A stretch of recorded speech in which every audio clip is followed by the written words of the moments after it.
पूर्ण वफादार रही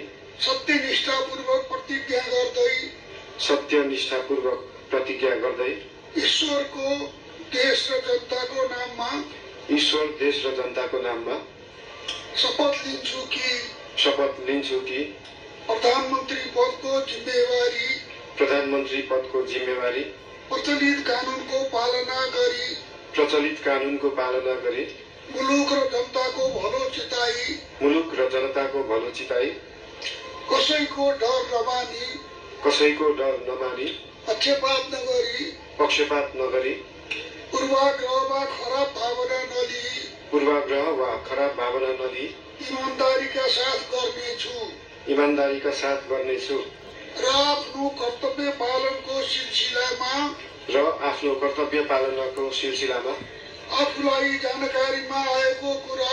आफूलाई जानकारीमा आएको कुरा म पदमा बहाल रहँदा वा नरहँदा जुनसुकै अवस्थामा